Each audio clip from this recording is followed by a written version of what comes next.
Muito bem, meus irmãos. Abra o Salmo aí de número 119. Nós estamos, como vocês sabem, nessa jornada de conhecer, de aprender, de aprofundar o nosso conhecimento nas Sagradas Escrituras. E o Salmo de número 119, ele é um hino de louvor, é um hino de exaltação à palavra de Deus, às Sagradas Escrituras como um todo, né? O Spurgeon vai dizer que esse livro aqui, que o Salmo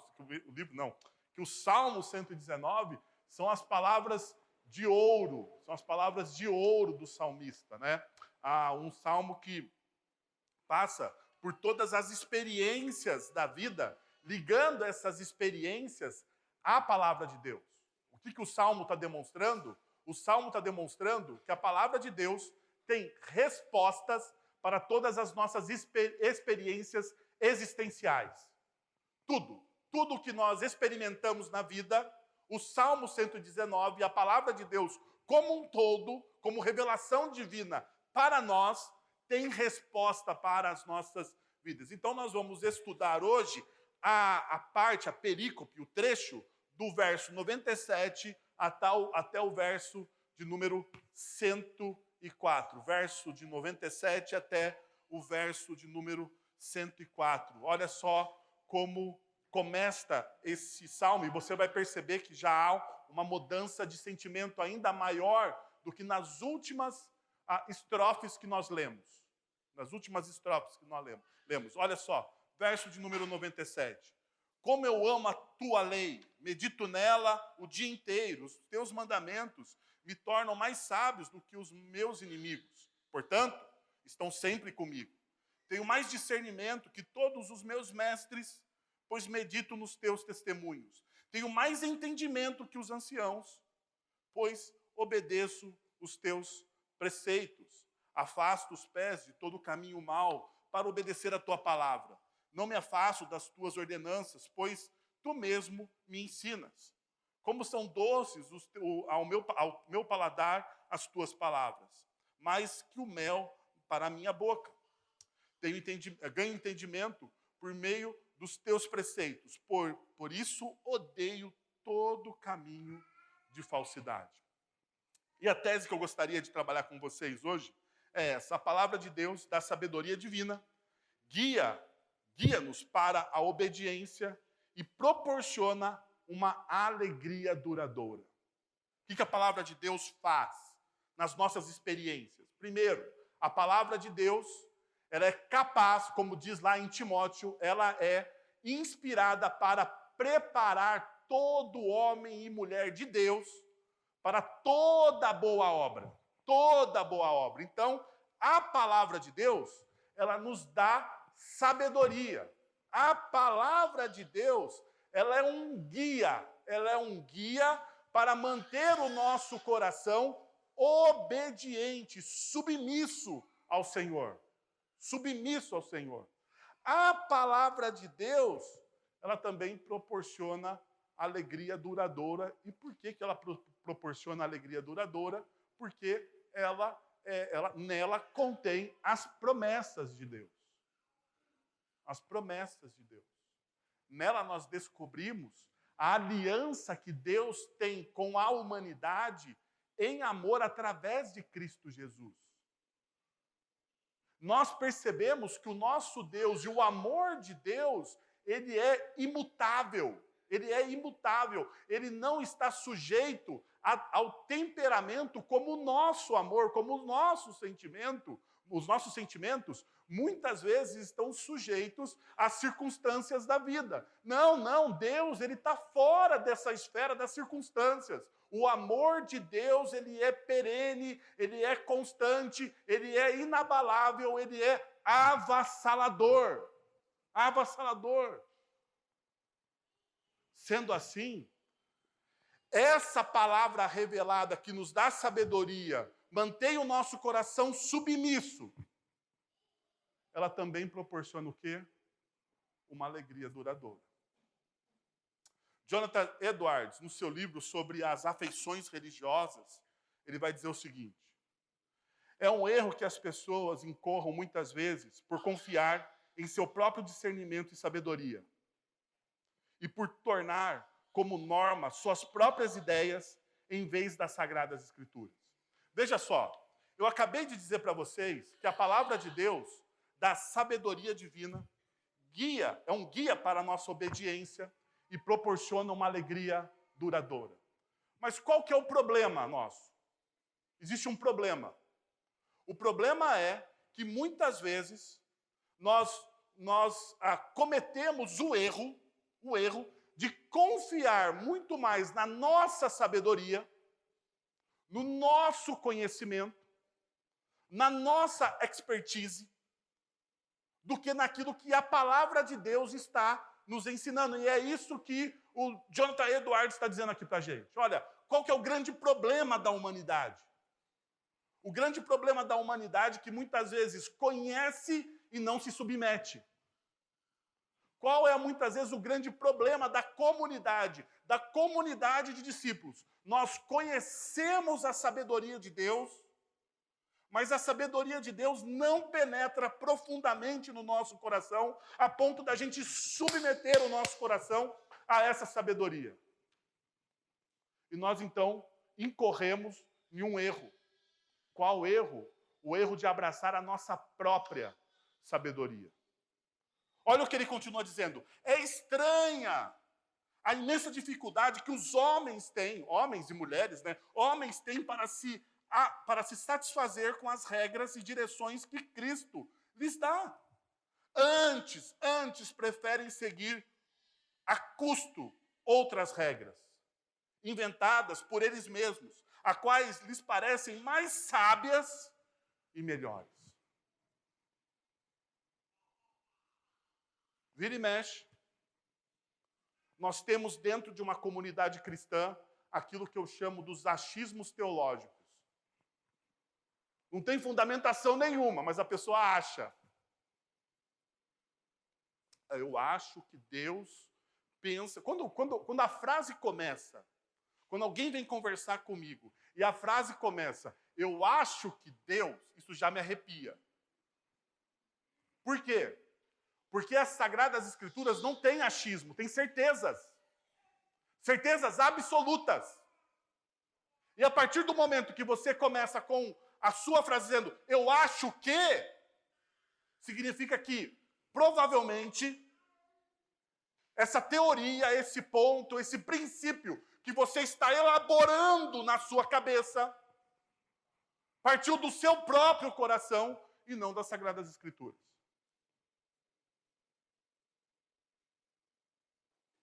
Daí ele termina, o Jonathan Edwards, ele termina o seguinte, olha só.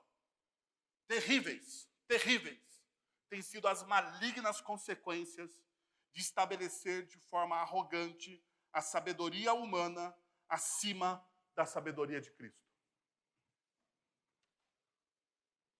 Terríveis.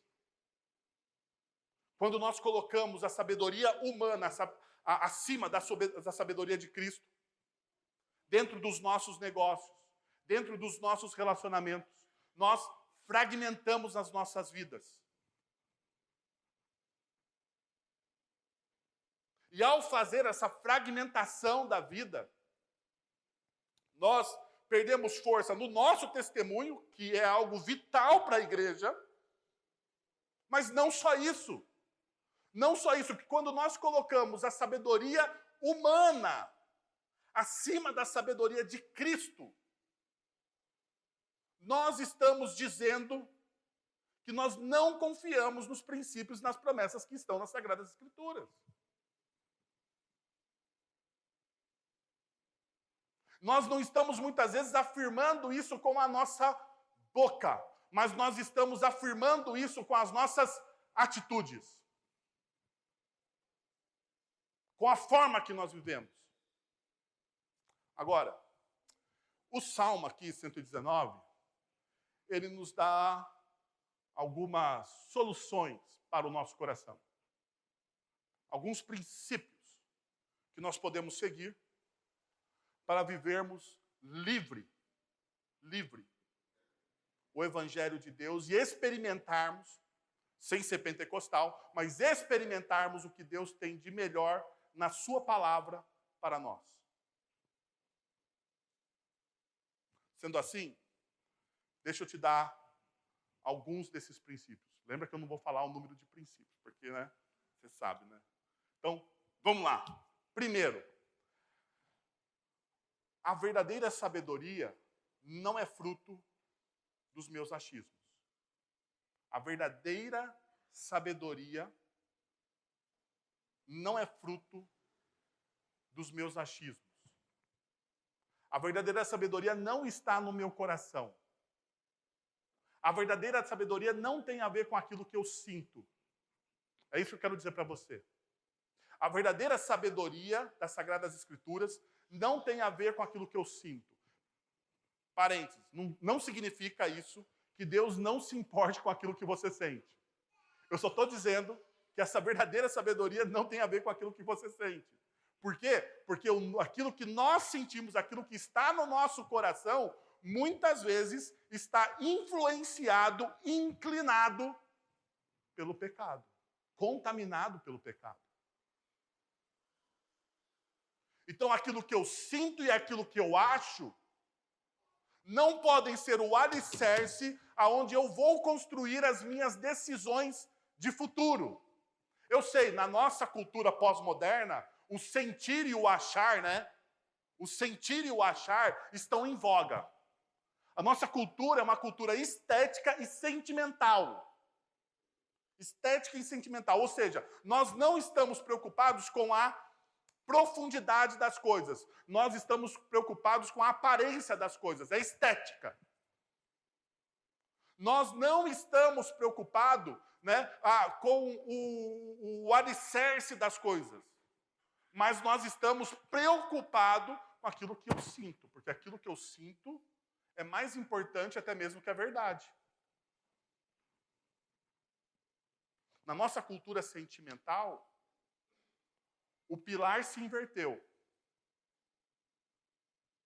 Na cultura pós-moderna, na cultura moderna, cultura anterior, que muitos daqui foram criados, é a cultura da verdade. É a cultura do fio de bigode. Lembram disso, o fio de bigode? Quando você falava, quando você dava um princípio, a sua palavra valia mais do que a sua vida. E se você era uma cultura de honra. E se você quebrasse a sua palavra, a sua honra estava quebrada. Pergunta para os mais antigos. Pergunta para os mais antigos. Tem como reparar a honra? O meu ancião aqui, seu Aro, disse, não. Mas é a verdade. A honra era reparada com o quê? Com sangue. Tanto é verdade isso, que na cultura oriental, onde a honra ainda é um valor cultural, a cultura oriental diz que a honra era reparada com o quê? Com sangue. Perceba, políticos japoneses pegos em corrupção, o que eles fazem? Cometem suicídio. Por quê? Porque a honra foi quebrada. E a única forma da honra ser recuperada para a família dele é através do sangue dele. Mas na cultura do sentimento, a verdade e a honra não tem mais lugar. É aquilo que eu sinto. É aquilo que me faz bem.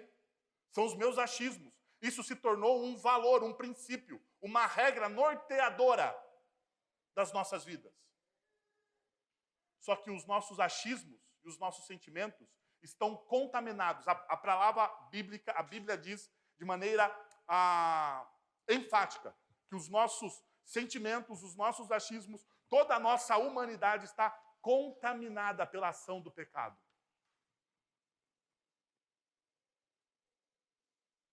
Pela ação do pecado.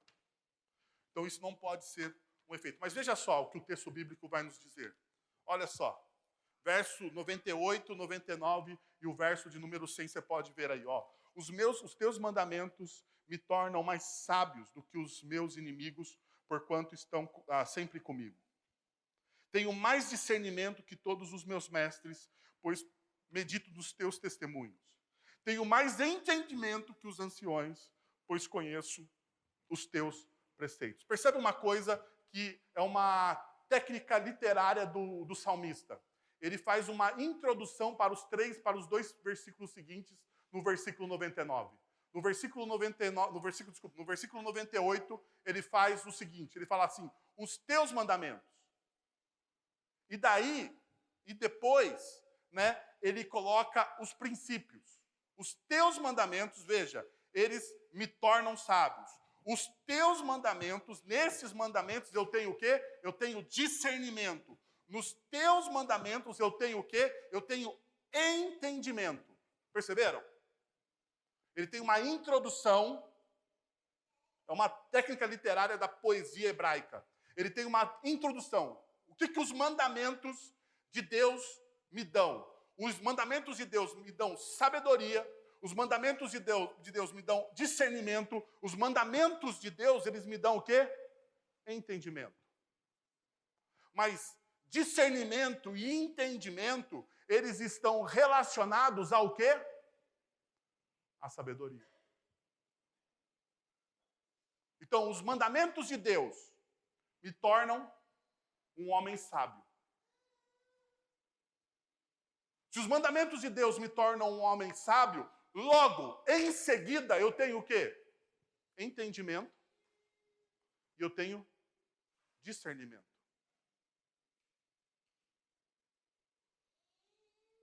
Eu tenho sensibilidade para entender todas as coisas. A sabedoria me dá sensibilidade, me dá poder de interpretação das realidades. A sabedoria me dá a capacidade de julgar todas as coisas.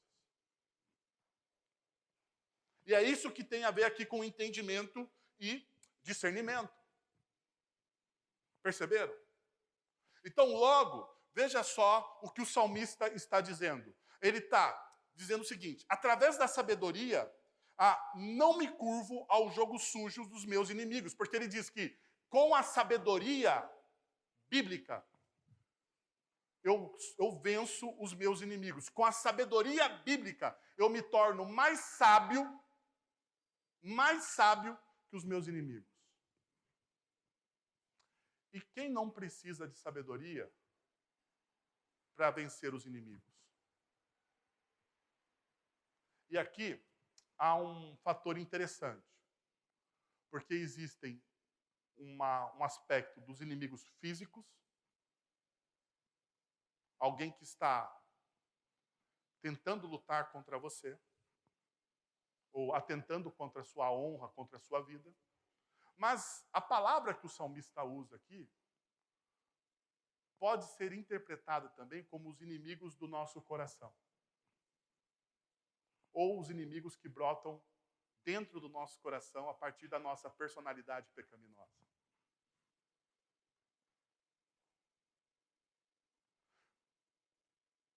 Nós precisamos discernir, nós precisamos ter entendimento, muitas vezes, para lidar com os inimigos do nosso coração.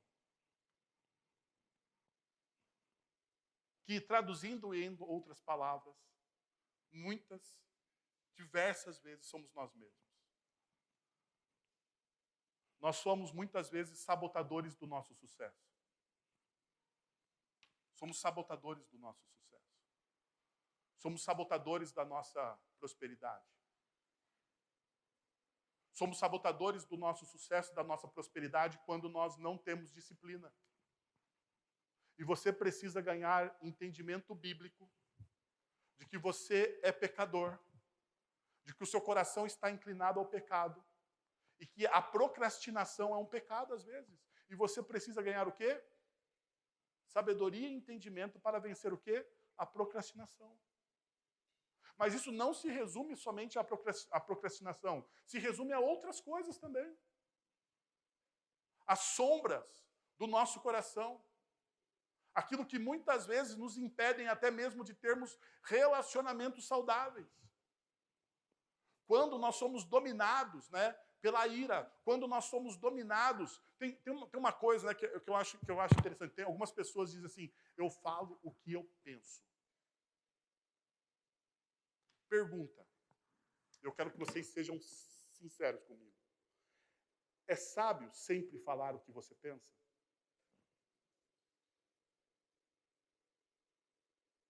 É sábio sempre você falar aquilo que você pensa? Mas você já percebeu que na nossa cultura isso tem sido dito como sabedoria? Não porque você não pode dizer aquilo que você pensa. Você até pode dizer aquilo que você pensa. Mas você precisa certificar-se de que aquilo que você pensa está correto. Por quê? Porque você, como discípulo de Jesus, você não lida com a mentira. Você lida com o quê? Com a verdade.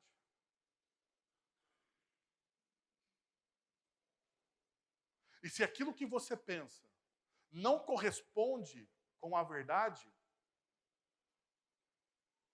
biblicamente é melhor você não dizer. Perceberam? Veja, mas ele também continua dizendo, olha, através da sabedoria bíblica eu não me curvo ao conhecimento secular, porque ele vai dizer, olha, a sabedoria bíblica, ela me dá discernimento, ela me dá entendimento e eu me torno mais sábio, mais entendido, eu tenho mais discernimento que o quê? Que os meus mestres. E é interessante porque o salmista aqui está fazendo uma aplicação secular, conhecimento secular, sabedoria, ciência secular. Os meus mestres, aqueles que me ensinam a ciência. Eu não me curvo a essa sabedoria. Porque antes dessa sabedoria secular, existe uma sabedoria bíblica. E essa sabedoria bíblica é o alicerce para eu construir aquilo que eu chamo, ao qual eu acho que é errado, mas nós chamamos assim, de sabedoria secular. O meu conhecimento bíblico, ele deveria ser o alicerce para a construção de todos os outros conhecimentos que eu adquiro na minha vida. Então perceba, quando você ouve um mestre, e se você tem uma cosmovisão das Sagradas Escrituras, a sua lente de interpretação, a forma com que você ouve, não é uma forma desarmada. Você ouve o que o seu mestre, o que aquela pessoa está te ensinando, mas você ouve à luz do quê? Das Sagradas Escrituras. E você confronta se aquilo que ele está dizendo está de acordo com o quê? Com o que as Sagradas Escrituras dizem. Ainda, o texto bíblico, ele mostra o seguinte, que através da sabedoria bíblica, eu não me curvo à tradição vazia. E ele vai dizer que a sabedoria bíblica, ela dá para a gente entendimento, compreensão, mais do que os anciões. E é fato aqui. A ideia do salmista de evocar os anciões, ele está falando aqui do quê? De tradição.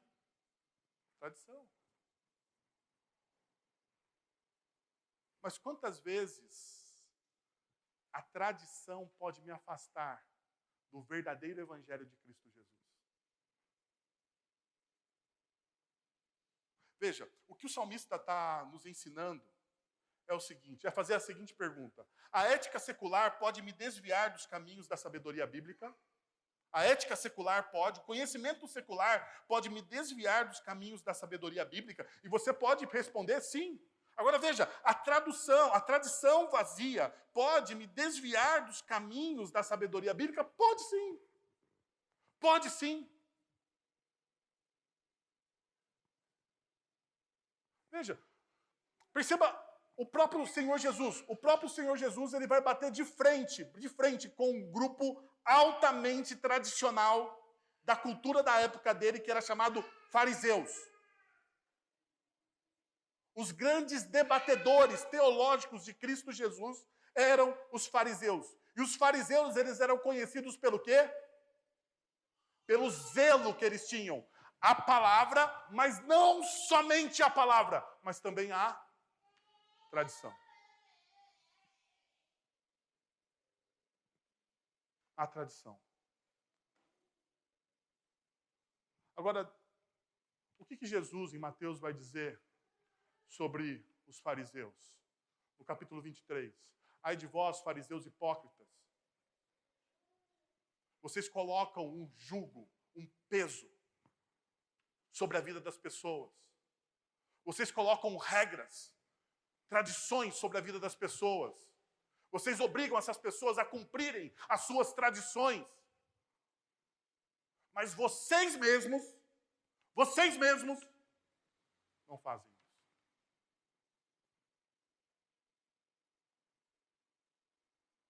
Perceberam como a sabedoria bíblica trabalha? Nos livrando, nos libertando. Agora veja, uma coisa que eu preciso trabalhar com vocês é: o que é sabedoria? O que é sabedoria? Na cultura hebraica, e porque eu quero resgatar isso, porque a ideia de sabedoria na cultura ocidental, na nossa cultura, é adquirir conhecimento. Então você vai dizer para mim assim: não, se eu vir na escola dominical todos os domingos, ouvir lá o presbítero Sebastião, ouvir o presbítero Fábio, participar da aula de teologia básica com o pastor Wellington e depois participar da School Bible com o pastor Guilherme, eu vou me tornar um cara sábio. Depois eu vou participar dos grupos pequenos. Não, dos grupos pequenos eu estou lá, todo o grupo pequeno, e eu participo, eu vou ouvir esses caras e eu vou me tornar um cara sábio. A sabedoria hebraica, ela não tem a ver com conhecimento em si. A sabedoria hebraica, a sabedoria bíblica, então, que nós lemos, quando a Bíblia fala de sabedoria, ela está falando de duas coisas: de afeições e de ação. Dessas duas coisas. Então guarda na sua cabeça isso. Quando você lê sabedoria nas Sagradas Escrituras, a sabedoria das Sagradas Escrituras, essa palavra sabedoria, ela carrega um significado. E esse significado é afeições e ações. Veja, então a gente precisa definir uma coisa aqui, que é muito importante. O que são as afeições? O que são as afeições? Então veja, olha só o que eu quero te demonstrar. As afeições são as molas que movimentam a vida. Todas as nossas afeições. Amor, ódio. As afeições do nosso coração. Santas ou não santas. Santificadas pelo Espírito Santo ou não santificadas pelo Espírito Santo. Todas essas afeições do nosso coração são as molas que movimentam a vida. Outra coisa é que, sem as afeições, não existem duas coisas: desejos e vontades. Sem as afeições, você não tem. Sem as afeições, se você tira as afeições do coração, e Deus nos fez assim, Deus nos deu isso. Se nós retiramos as nossas afeições do nosso coração, você é um ser inanimado, você é um robô.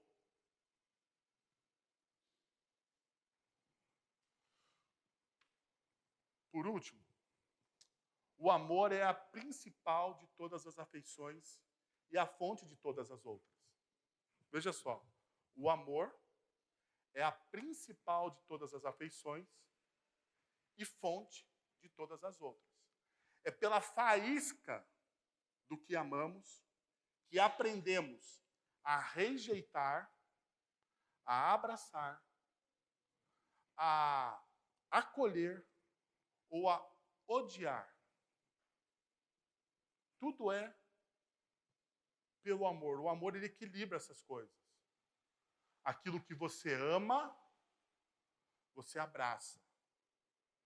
Aquilo que você não ama, e o amor é o centro disso. Perceba, o amor é o centro. Você rejeita. Então o amor, ele é a principal afeição e a fonte de todas as coisas. Então perceba uma coisa. Olha o que eu disse para vocês. Que sem as afeições, nós não temos o quê? Vontades. E deixa eu classificar. E só um parênteses aqui. Para os filósofos de plantão. Toda classificação filosófica ou alegórica, ela tem os seus limites. Tá? Então, ela é só uma classificação, só para vocês entenderem, só para vocês ilustrarem. Então, as nossas vontades, eu estou classificando como o quê? Como algo que já experimentamos. A vontade é aquilo que eu já experimentei na minha vida, eu tenho vontade de novo de experimentar aquilo. Sabe? Eu tenho uma memória afetiva daquilo. Eu posso amar ou rejeitar aquilo, mas eu tenho essa memória. Então, a minha vontade está a ver com isso. E as minhas afeições, elas também são marcadas pelos meus desejos, ou seja, algo que ainda não vivenciei. O desejo de mudar de vida. Você não mudou de vida. O desejo de morar fora do país. Você nunca morou naquela terra, mas você tem o desejo, aquilo te consome. Aquilo te consome. No meio disso aqui, está aquilo que nós chamamos de inclinação. Inclinação. Que determina as nossas buscas, presentes e futuras, novas e velhas, dentro das nossas experiências.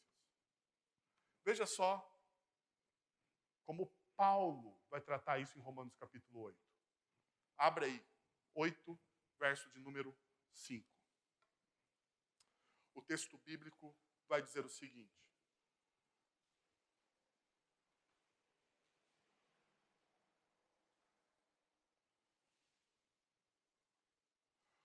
Porque os que se inclinam para a carne cogitam as coisas da carne, as afeições.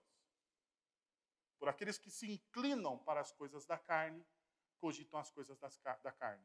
Mas os que se inclinam para o Espírito, das coisas do Espírito. Porque o pendor da carne dá para a morte. Mas o do Espírito dá para onde? Para a vida e paz. Por isso, o pendor da carne é inimizade contra Deus. Pois não está sujeito. Perceba o que Paulo vai aplicar aqui. Aquilo que o salmista do Salmo 119 está nos ensinando o tempo todo. Por isso, o pendor da carne é inimizade contra Deus, pois não está o quê? Sujeito à lei de Deus. Nem mesmo pode estar. Uma das virtudes de um discípulo de Cristo Jesus é a sua submissão à palavra de Deus. Não é? Como eu determino? Como eu tiro a radiografia, a foto do discípulo? O desejo, a inclinação do coração dele. Preste atenção, a inclinação do coração dele de se submeter o quê? À lei de Deus. Como o salmo, ou como a perícope começou hoje? Qual que é o brado que está na voz do salmista? Como eu amo a tua lei. Como eu amo a tua palavra. Porque a tua palavra me dá sabedoria. Porque a tua palavra faz com que eu tenha um coração obediente. Como a tua palavra, que eu amo, que dá discernimento das minhas inclinações, das minhas afeições, daquilo que está no meu coração. E quando eu entendo tudo isso, eu me torno livre. E ao me tornar livre, eu tenho vida e paz. Vida e paz é sinônimo de alegria.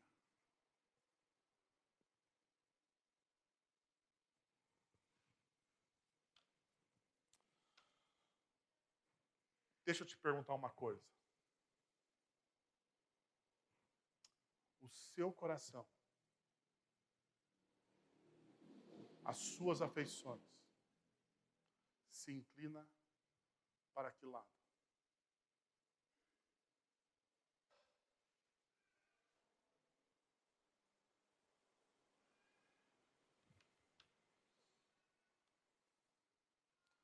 Deixa eu terminar com o Jonathan Edwards. Do amor forte, intenso e afeiçoado a Deus, resultarão necessariamente outras afeições religiosas. Dele surgirão ódio e aversão intenso ao pecado. Quando o meu coração brada, como o salmista bradou nesta manhã, como eu amo a tua palavra. Como eu amo a tua palavra. Quando essa afeição toma conta do meu coração, dessa afeição, desse amor, surgirão ódio e aversão intenso ao pecado, medo de pecar e pavor de incorrer no desagrado divino. Mas, ao mesmo tempo, a gratidão a Deus por sua bondade e complacência, e a alegria nele quando se faz a sábia e generosa, e generosamente e faz sábia e generosa a sua presença nos nossos corações. A feliz esperança do futuro, contentamento no Senhor e o zelo apaixonado pelo quê? Pela sua glória.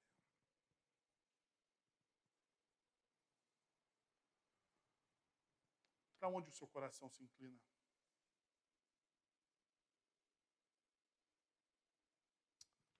Feche seus olhos.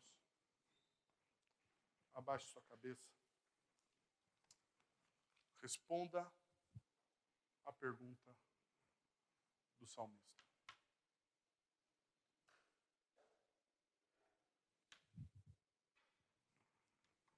Senhor, é verdade que muitas vezes o nosso coração está inclinado à desobediência da tua palavra, Senhor. E nós queremos, nessa manhã, lhe pedir perdão, Pai. Lhe pedir, Senhor, que o Senhor nos encha com a tua graça e misericórdia.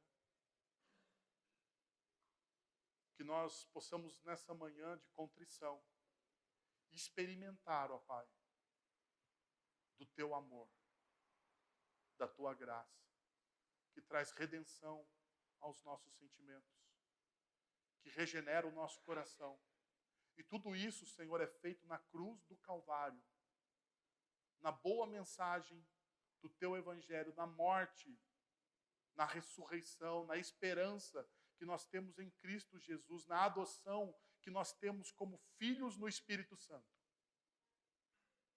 É nessa verdade que nós fundamentamos a nossa esperança, Deus, na esperança viva da cruz do Senhor, pedindo, Senhor, o auxílio do teu Santo Espírito, para que o nosso coração se incline para as coisas que são do Espírito, que a nossa cosmovisão seja redimida no teu amor, na tua graça. Nós precisamos do Senhor, Pai. É o que nós oramos em nome de Jesus. Amém. Muito bem, meus irmãos, estamos chegando ao final do nosso encontro. Se você, espero que Jesus tenha falado ao seu coração através da nossa reflexão. Vamos receber a bênção? Agora, irmãos, que a graça de nosso Senhor e Salvador Jesus Cristo, o amor de nosso Deus e Pai, o conselho, o consolo, o poder e a ação do Santo Espírito de Deus estejam sobre vocês agora e pelos séculos dos séculos. Amém.